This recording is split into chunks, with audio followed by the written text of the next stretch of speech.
Just listen to Home Minister Amit Shah who's speaking. इसकी जगह BNS भारतीय न्याय संहिता आएगी। क्रिमिनल प्रोसीजर कोड जिसको सीआरपीसी कहते थे, जो 1898 से अमल में था, इसकी जगह भारतीय नागरिक सुरक्षा संहिता बीएनएस आएंगे। और इंडियन एविडेंस एक्ट 1872 से जो इस देश के क्रिमिनल जस्टिस सिस्टम को गवर्न करता था, इसकी जगह भारतीय साक्ष्य अधिनियम बीएसए लागू होगा।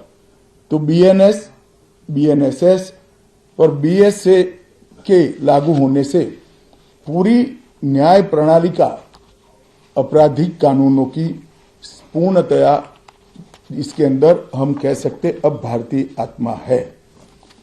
इसके ढेर सारे प्रावधान ऐसे किए गए हैं जिससे कई समूहों को फायदा होगा। कई सारी दफाएं जो अंग्रेजों के समय से विवाद में रही, इसको हटाकर आज के समय के अनुकूल धाराएं जोड़ी गई है। और कई सारी ऐसी चीजें जिससे भारतीय नागरिकों को परेशानी थी, इसको हटाकर नए प्रावधान किए गए हैं। सबसे पहले हमने इसमें हमारे संविधान के स्पिरिट के तहत दफाओं की और चैप्टर्स की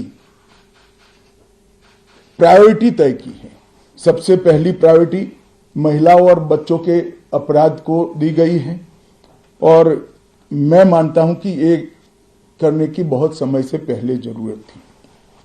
एक पूरा अध्याय इसमें जोड़ा गया है जिसमें 35 धाराएं हैं और 13 प्रावधान हैं, जिसमें गैंग रेप के लिए अब 20 साल की सजा या तो कारावास, आजीवन कारावास, नाबालिग के साथ बलात्कार में मौत की सजा, झूठा वादा पहचान छिपाकर शोषण करने वालों के लिए भी अलग से अपराध बनाया गया है। पहले सुप्रीम कोर्ट के जजमेंट से चलता था।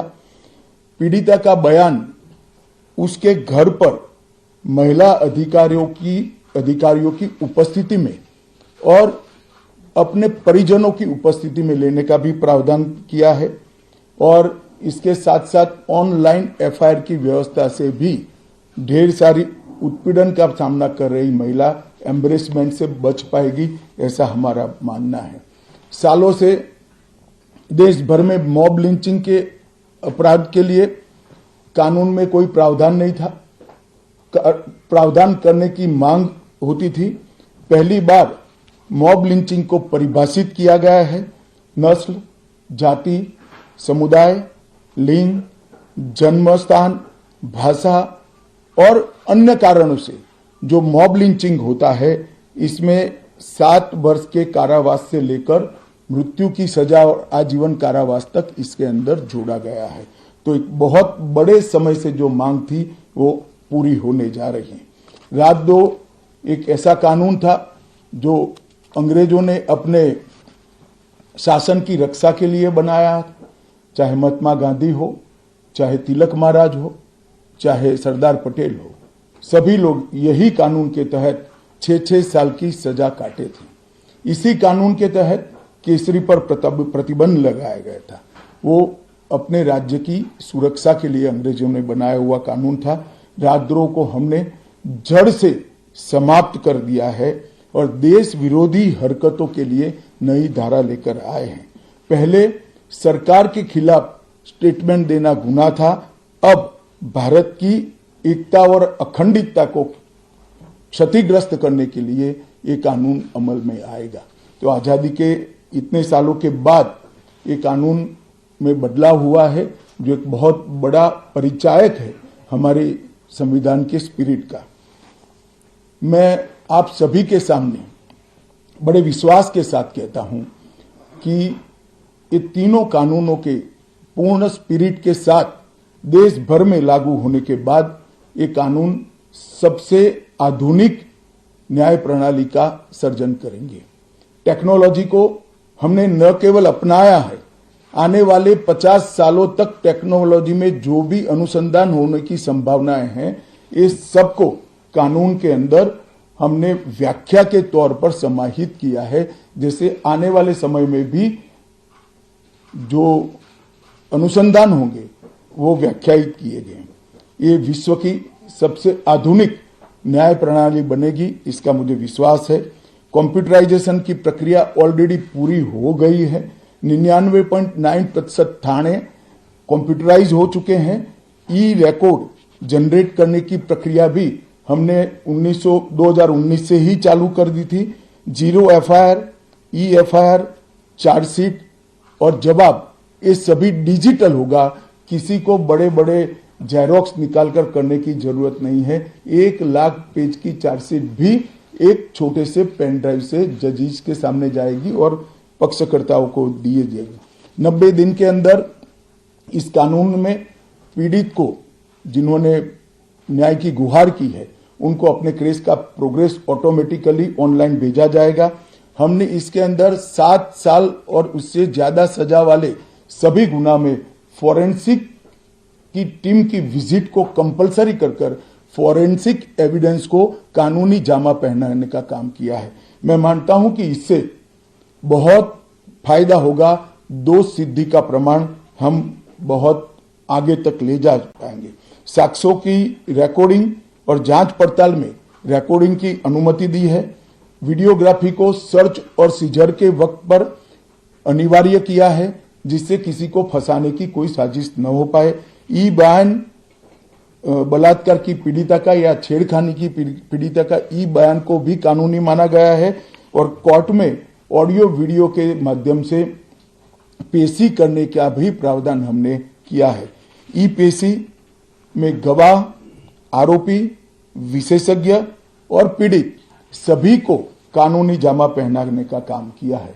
इसमें जो फॉरेंसिक विजिट को अनिवार्य बनाया गया है, इसको हमने दूरदर्शिता पूर्वक काम कर नेशनल फॉरेंसिक साइंस लेबोरेटरी 2020 में बनाकर इसके लिए ट्रेन मैन पावर का सर्जन का काम ऑलरेडी कर चुके हैं। मुझे पूरा भरोसा है कि 3 साल के बाद इस देश में हर साल 40,000 से ज्यादा ट्रेन मैन पावर का फोर्स हमारी कानूनी क्रिमिनल जस्टिस सिस्टम की सेवा में उपलब्ध होगा। कमीशन का रेशियो इसके माध्यम से 90% तक ले जाने का हमने प्रावधान किया है और फॉरेंसिक इंफ्रास्ट्रक्चर को बढ़ाने के लिए अभी हमारी कैबिनेट ने निर्णय किया है और 9 राज्यों में फॉरेंसिक साइंस यूनिवर्सिटी के कैंपस खोले जाएंगे और 6 सेंट्रल फॉरेंसिक लेबोरेटरीज को भी हमने करा है। ये कानून विक्टिम सेंट्रिक है। पहले दिनों तक किसी को पुलिस ले जाती थी, परिवार वालों को कोर्ट में आना पड़ता था। अब हमने कंपलसरी किया है कि हर थाने में रजिस्टर होगा और ई रजिस्टर भी होगा कि कौन सा अपराधी पुलिस की कस्टडी में है, जिससे हेबियस के माध्यम से कोर्ट में नहीं जाना पड़ेगा। तलाशी और रेड दोनों स्थिति में वीडियोग्राफी की जाएगी, जिससे पुलिस के अधिकारों का दुरुपयोग न हो पाए। और हमने अपराधियों को बेल को भी लंबे समय तक लंबित केसों में कानूनन बना दिया है, जिसमें एक निश्चित समय मर्यादा अपराध के अंदर जो सजा है उसके अनुपात में हो जाने के बाद जेल सुपरिटेंडेंट की जिम्मेदारी होगी कि इसको बेल पर रिहा किया जाए। तो इसके लिए कोर्ट में किसी को जाने की जरूरत नहीं पड़ेगी। इसमें विक्टिम को अपनी बात रखने का मौका मिलेगा, इंफॉर्मेशन का अधिकार मिलेगा और नुकसान के लिए क्षतिपूर्ति का भी अधिकार पहली बार भारतीय कानूनों में हम करने जा रहे हैं। 0 एफआईआर, विक्टिम की एफआईआर की प्रति की निःशुल्क प्राप्ति और 90 दिन में जांच का रिपोर्ट देने से इससे बहुत बड़ा फायदा होगा। समय पर न्याय लगभग 35 न्याय प्रणाली की 35 धाराओं में हमने समय मर्यादा निश्चित की है और ये टेक्निक के आधार पर प्रोसीडिंग्स होने के कारण भी समय पर न्याय मिलेगा।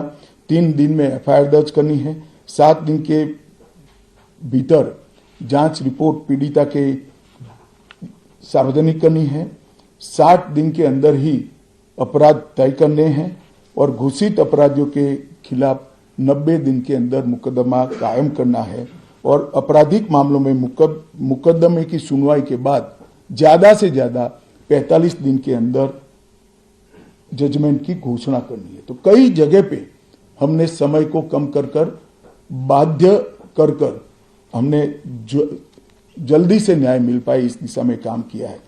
हमने 3 वर्ष से कम कारावास में 60 वर्ष से अधिक उम्र में के लोग जो है, इसमें पुलिस अधिकारी की पूर्व अनुमति अरेस्ट के लिए अनिवार्य करी है। गिरफ्तार व्यक्ति को 24 घंटे में मजिस्ट्रेट के सामने ले जाने का प्रावधान भी कानूनी बनाया है और 20 से ऐसी ज्यादा धाराएं हैं जिसमें पुलिस की जवाबदेही हमने सुनिश्चित करी है।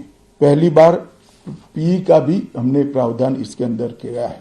साक्ष्यों के संबंध में भी टेक्नोलॉजी को हमने बढ़ावा दिया है। इलेक्ट्रॉनिक साक्ष्यों के प्रति विश्वसनीयता बढ़े, इसके लिए कानूनी प्रावधान कड़े किए हैं। सर्वर लॉग, स्थान संबंधी साक्ष्य और वॉइस मेल, इस सब की व्याख्याएं की गई है। अब न्याय प्रक्रिया संविधान की 8वीं अनुसूची में आने वाली सभी भाषाओं में काम करती हो जाएगी। हमारी स्थानीय भाषाओं के लिए बहुत बड़ा फैसला है। हमारा पूरा सॉफ्टवेयर जो बनेगा वो 8वीं अनुसूची में आने वाली सभी भाषाओं में बनेगा। कानून बनने के बाद, संसद ने पारित करने के बाद तैयारी के लिए ढेर सारा प्रयास भारत सरकार के गृह मंत्रालय और हर राज्य के गृह मंत्रालय और जस्टिस मंत्रालय ने किया है। लगभग 22.5 लाख पुलिस कर्मियों की ट्रेनिंग के लिए 12,000 मास्टर ट्रेनर्स बना दिए गए। कई इंस्टीट्यूशन को अधिकृत किया गया और 23,992 मास्टर ट्रेनर अब तक ट्रेन हो चुके हैं। जुडिशरी में 21,000 सबऑर्डिनेट जुडिशरी का ट्रेनिंग हो चुका है और इसके लिए भी आगे पर मास्टर ट्रेनर्स की कई बैच स्थानीय भाषाओं में तैयार हो गई है। 20,000 पब्लिक प्रोसिक्यूटर्स को ट्रेन किया गया है और लगभग हर प्रोसिक्यूटर को एक ऐप दे दिया गया है और नए कानून छापे हुए दिए गए हैं कि पुरानी धारा कौन सी थी, नई धारा कौन सी है। प्रिजन के 51,224 कर्मचारियों का ट्रेनिंग हुआ है और फॉरेंसिक के 4,000 कर्मचारियों का ट्रेनिंग हुआ है। कुल मिलाकर ट्रेनिंग की संख्या पुलिस में 6 लाख, प्रोसिक्यूशन में 4,000, जुडिशरी में लगभग 20,000, फॉरेंसिक में भी 4,000 और प्रिजन में 10,868 मास्टर ट्रेनर अभी काम कर रहे हैं। मित्रों, ये संहिता के लिए कुछ विपक्ष के मित्र अलग अलग बातें मीडिया के सामने रख रहे हैं कि अभी ट्रेनिंग नहीं हुई है, चर्चा नहीं हुई है। मैं आप सभी को बताना चाहता हूं कि लोकसभा में कुल मिलाकर 9 घंटा और 29 मिनट चर्चा हुई है।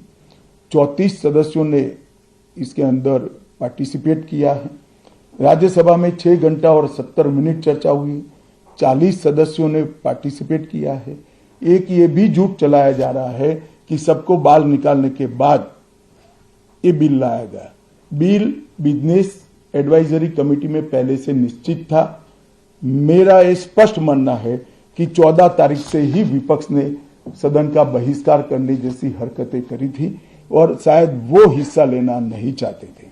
और दोनों सदनों में 14 तारीख में लोकसभा में 96 और राज्यसभा में 46 सदस्यों ने ऐसी हरकतें की जिससे पीठासीन अधिकारी उनको बाहर करने के लिए मजबूर हो जाए। फिर भी एक ऑप्शन था। ये बहुत बड़ा दूरगामी परिणाम लाने वाला कानून था। वो एक कानून के लिए स्पेशल अंदर आकर चर्चा में अपना मत रख सकते थे। इसके पहले भी मैंने 2020 में सभी सांसदों को पत्र लिखकर उनके सुझाव मांगे थे। सभी मुख्यमंत्रियों को पत्र लिखकर उनके सुझाव मांगे थे। सभी सुप्रीम कोर्ट के सम्मानीय न्यायाधीशों को पत्र लिखकर उनके सुझाव मांगे थे। सभी हाई कोर्ट के चीफ जस्टिस को पत्र लिखकर सुझाव मांगे थे।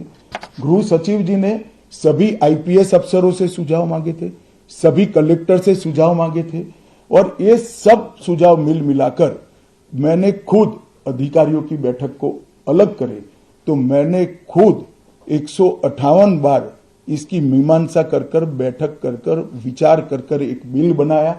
ये बिल को भी संसद ने ऐसे ही पारित नहीं किया है। गृह विभाग की समिति के पास ये बिल को भेजा गया। 2.5 महीना या तो 3 महीना इस पर विशद चर्चा हुई।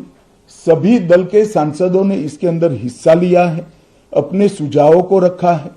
4-5 पॉलिटिकल स्टाइल के सुझाव छोड़कर मैं दावे से कह सकता हूं हर सुझाव को समाहित कर 93 बदलाव कर बिल को फिर से कैबिनेट ने पारित किया और पारित करने के बाद सदन के सामने रखा गया। इतने बड़े सदियों के बाद हो रहे सुधार को पॉलिटिकल कलर देना मैं मानता हूं ठीक नहीं है।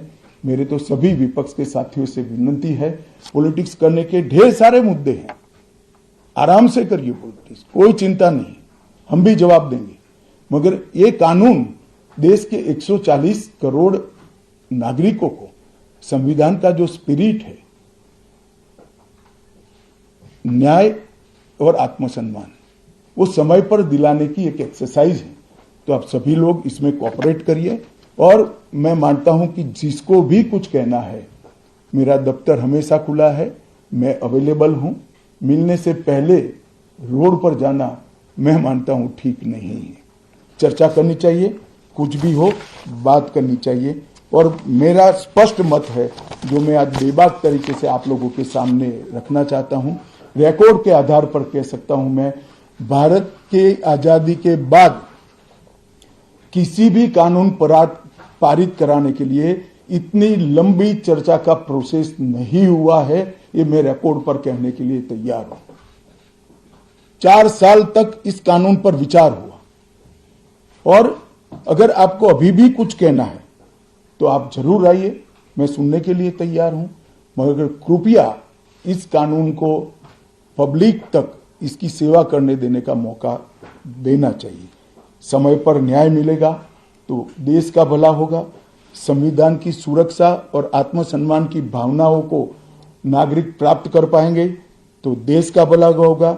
और सबसे बड़ा बदलाव है, हमने थोड़े धैर्य के साथ टीथिंग प्रॉब्लम को देश की जनता ने भी बड़े धैर्य के साथ लेकर सिस्टम को सुधारने का मौका देना चाहिए। और मैं सभी दलों से भी कहना चाहता हूं कि राजनीति से ऊपर उठकर आप इसका समर्थन करिए और जो भी सुझाव जनता के हित में है लेकर आइए। हम इस पर चर्चा करने के लिए तैयार हैं।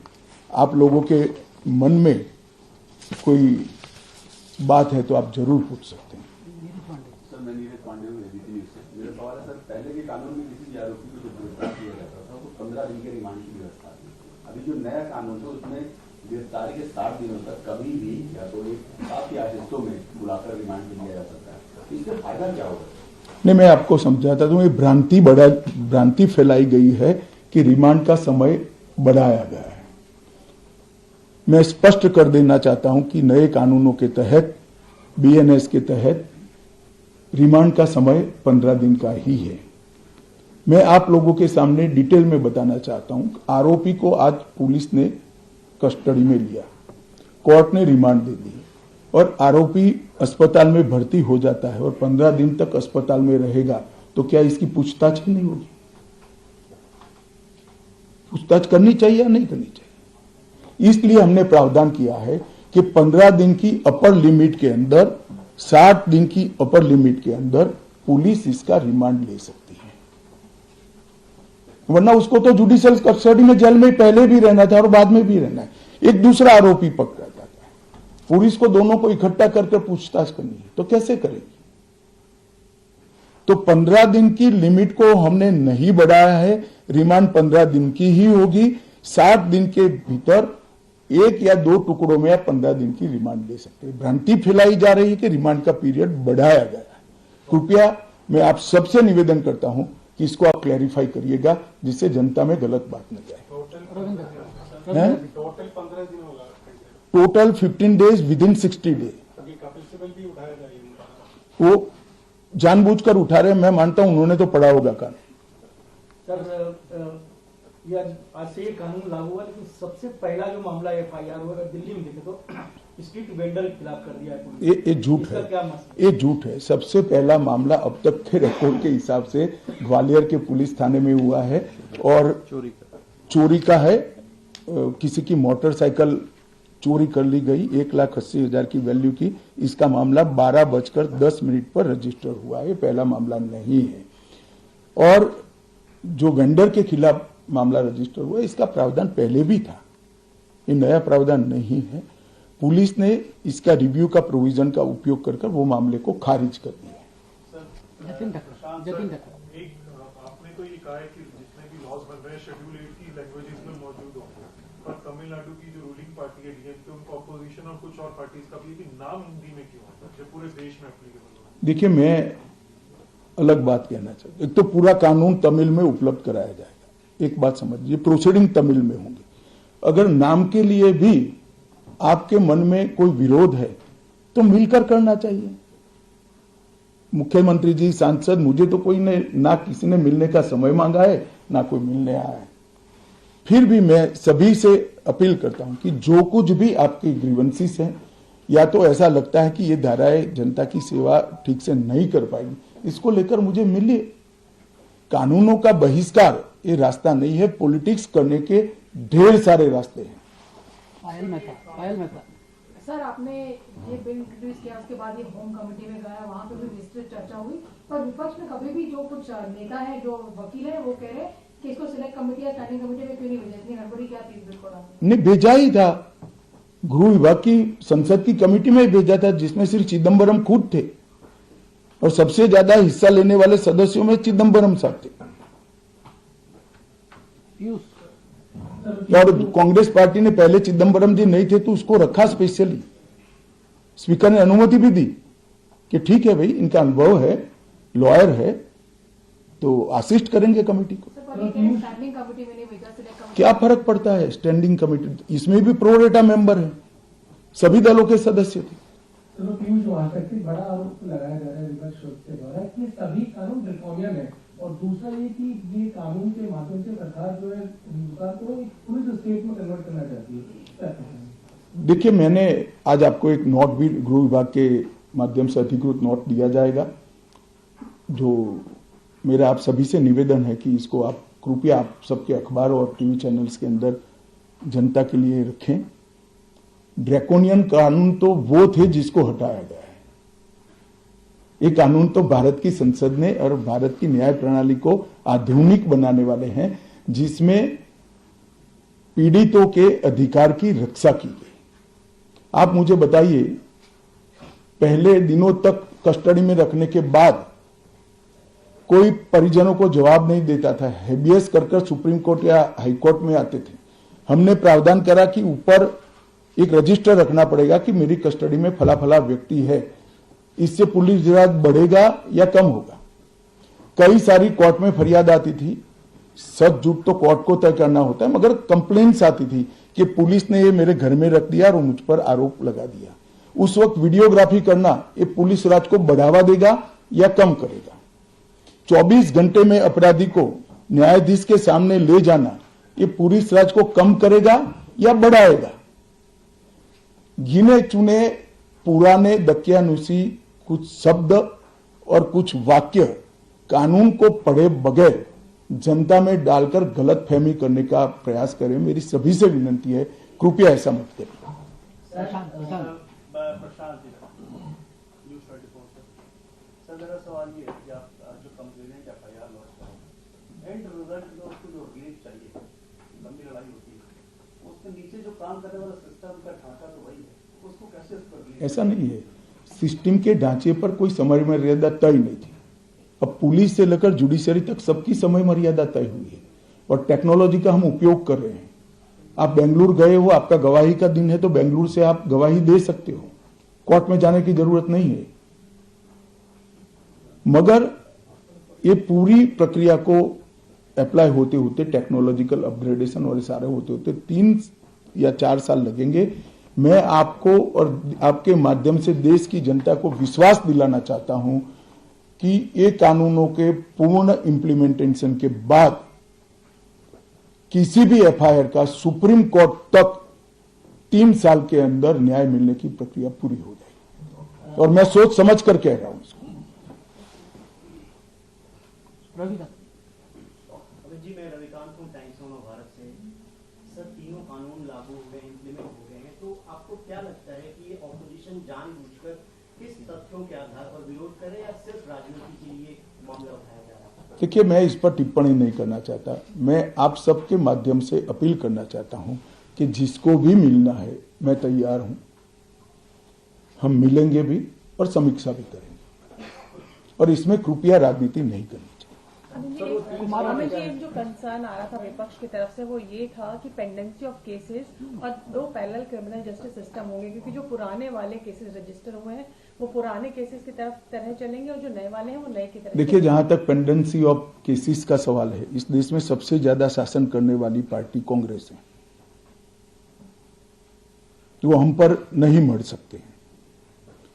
पेंडेंसी ऑफ केसेस को कम करने के लिए ही ये कानून लाए हैं, और मैं स्पष्टता कर दूं पुराने और नए कानून के लिए, गुनाह की तिथि 1/7/2024 के पहले की होगी, इसमें पुराने कानून के तहत प्रक्रिया चलेगी, और 1/7/2024 के बाद होने वाले हर गुनाह को ये तीनों नए कानूनों के हिसाब से चलाया जाएगा। इसमें कोई कंफ्यूजन नहीं। सर, ये आपने बोला कि तमिलनाडु के एमपीज को अगर नाम से कोई ऑब्जेक्शन है तो वो आके मुझसे मिले, तो क्या अगर वो आपसे मिलेंगे तो क्या is government open to their suggestion? भैया, मिलने तो दो, वो क्या लेकर आएंगे बताएंगे। तुम यहाँ कहाँ निर्णय करा रहे हो? सर, मैं यकीन हूँ न्यूज 18 इंडिया से। विपक्षी दल कह रहे हैं कि वो जहाँ जहाँ उनकी सरकार है वो इस कानून के खिलाफ अपनी विधानसभा में प्रस्ताव पारित करेंगे और राष्ट्रपति तक सुप्रीम कोर्ट में मामला ले जाएंगे। चलो, ये तो लोकतांत्रिक प्रक्रिया है, सबको अपना अपना अधिकार है। सर, आप कोई सर, इसमें एक जो बात कही जा रही है कि टेक्नोलॉजी का इस्तेमाल होगा और हर थाने तक उनको टेक्नोलॉजी दिया जाएगा, लेकिन अभी भी बहुत सब थानों में ये पहुंचा नहीं है, तो कैसे? देखिए, जहां तक थानों का सवाल है, हम 4 साल से काम कर रहे हैं, पूर्णतया नहीं पहुंचाऊंगा, मैं इस बात को स्वीकार करता हूं। इसीलिए इस कानून में हमने प्रोविजन रखा है कि एक थाना कंप्लीट होता है तो उसको आप नोटिफाइड कर सकते हो, एक कोर्ट कंप्लीट हो जाए तो इसको, फिर पूरी तहसील, फिर पूरा डिस्ट्रिक्ट और फिर पूरा स्टेट, कई सारे स्टेज में इसकी न्यायिक प्रक्रिया को नोटिफाइड करना है। जहां तक बीएनएस का सवाल है, भारतीय न्याय संहिता का सवाल है, दफाई लगाने का सवाल है, ये पूरे देश में लागू हो जाए।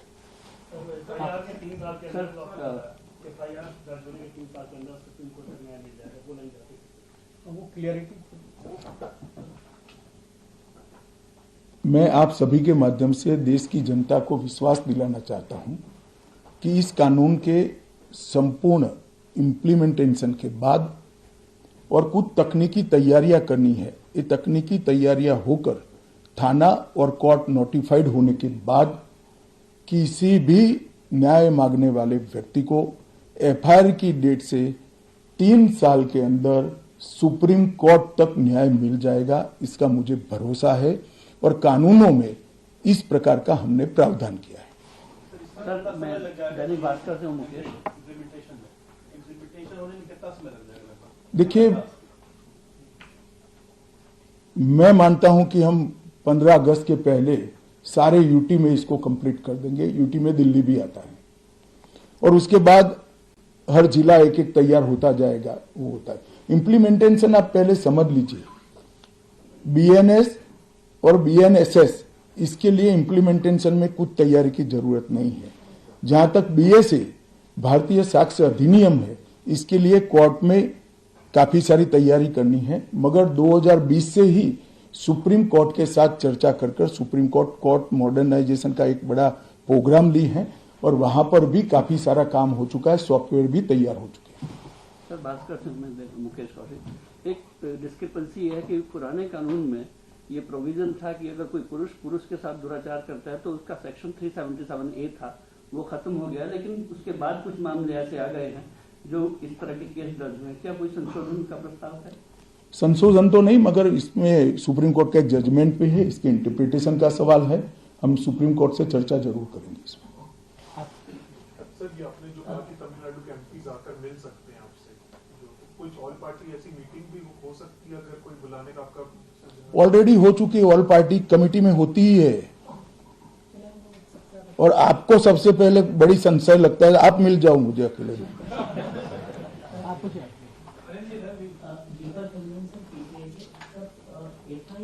एफआईआर दर्ज करना एक महत्वपूर्ण बात होती है, तो थानों में जो पुलिस अधिकारी हैं उनको इस कानून के बारे में प्रशिक्षित करने का काम कब तक पूरा? भैया आप शायद सुने नहीं, 6,20,000 पुलिस कर्मचारियों का ट्रेनिंग हो चुका है और हमारे यहाँ 17,000 के करीब, कितने हैं गोगिया जी थाने? 17,000 थाने हैं, उसमें 6 लाख कर्मचारियों का ट्रेनिंग कंप्लीट हो चुका है और रिफ्रेशर कोर्स भी हो चुका है। आज से लागू हुआ है तो कितने कोर्ट या कितने थाने नोटिफाइड हो गए हैं जो इसके पूरा से काम करने लगे हैं? और फॉरेंसिक का बहुत महत्व है। जनवरी में आपने कहा था कि केवल कुछ 70 जिलों में जो आपको 85 जिले हैं पुलिस के, उसमें फॉरेंसिक मोबाइल बैंक है। अब कहाँ तक वो बात पहुंची है, कितने जिलों में? देखिए ऐसा है कि मैंने जो कहा वो तैयारी में समय लगेगा। तब तक दिल्ली में एक हमने मॉडल लिया है जिसमें फॉरेंसिक अधिकारियों को किट के साथ तैयार करा है। ज्यादातर मामलों में फॉरेंसिक वैन की जरूरत नहीं, किट से भी हम सैंपल ले सकते हैं और इसकी एक संपूर्ण योजना बनाकर इसका पूरा ट्रेनिंग हो चुका है। और हमारी जो यूनिवर्सिटी है फॉरेंसिक साइंस यूनिवर्सिटी, इसने इसका पूरा सिलेबस भी बनाया है और पुलिस, कोर्ट और वकील तीनों का ट्रेनिंग भी किया है।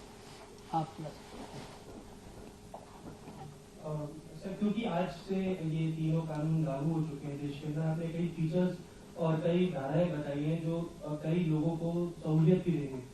गृह मंत्रालय का क्या एस्टिमेट है कि अपराध इससे कितना कम हो जाएगा देश के अंदर आने वाले कुछ समय? देखिए इमीडिएट मैं कुछ कह नहीं सकता, परंतु इससे दोष सिद्धि का प्रमाण जब बढ़ेगा, 90% तक लोगों को सजा कर पाएंगे तो निश्चित रूप से अपराध कम होगा। इसके अंदर कई धाराओं में बार बार अपराध करने वालों के लिए ज्यादा सजा का भी हमने प्रावधान किया है। बार बार जो सजा करते हैं आदतन अपराधी है उनके लिए भी एक प्रोविजन किया है।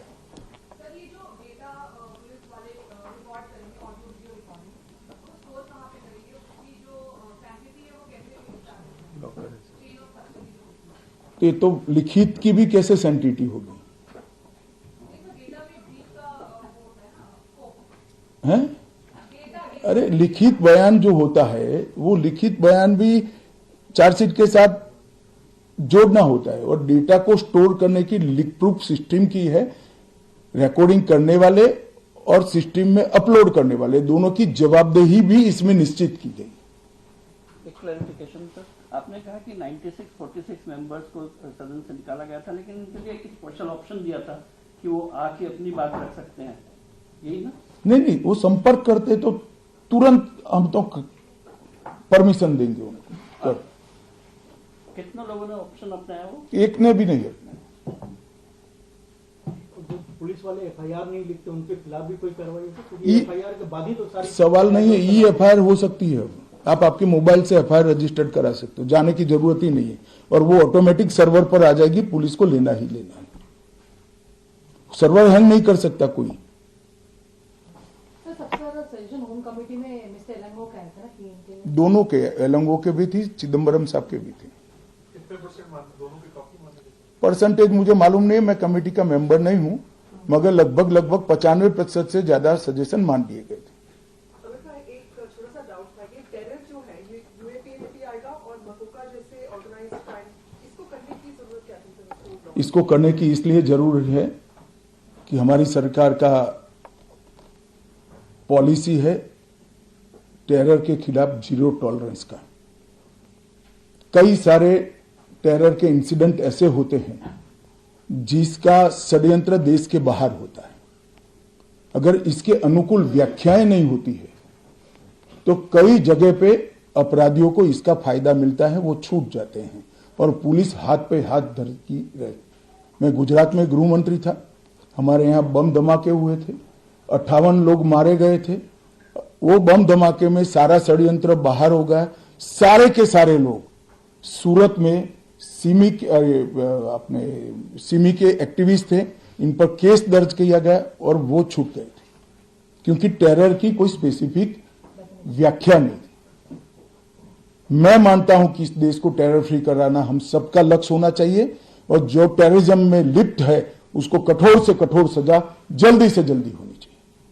सर ये आज से कानून लागू हो गया है, लेकिन कई बातें आती है कि हम सरिया कानून को मानते हैं, लोग पिटाई जिस तरह से बंगाल में पुराने हुआ है, तो ये नया कानून उस पर लागू होगा या पुराना ही कानून से बंगाल वाला घटना की जांच होगी? सर मैंने स्पष्ट कर दिया, कल मध्यरात्रि से मतलब 7/1/2024 से जितनी भी हिंसक घटनाएं होगी या आपराधिक घटनाएं होगी उसका रजिस्ट्रेशन नए कानून के हिसाब से भी होगा और प्रोसिक्यूशन की प्रक्रिया भी नए कानून के हिसाब से होगी। जो गुना कल मध्यरात्रि के पहले हुआ है वो गुना का रजिस्ट्रेशन और कानूनी प्रक्रिया दोनों पुराने कानून से होगी। जब भी नया कानून आता है एक क्षण तो तय करना पड़ता है कि यहां से नया होगा यहां से पुराना होगा, और वो क्षण हमने सभी से चर्चा कर तय किया है। चलिए, आज मैं पॉलिटिकल जवाब देने के लिए यहाँ नहीं हूँ, केवल आपसे अपील करने के लिए हूँ। एक अच्छी स्पिरिट के साथ एक कानून लाए गए हैं, एक कानून की अच्छाइयों को आप जनता के साथ पहुंचाइए, और आपके पास भी कोई तकलीफ आती है तो निसंकोच आप मुझे मिल सकते हैं, बता सकते हैं। अगर भ्रम है तो मैं निरसन करूंगा, अगर सुधार की जरूरत है इस पर खुले विचार से सोचेंगे।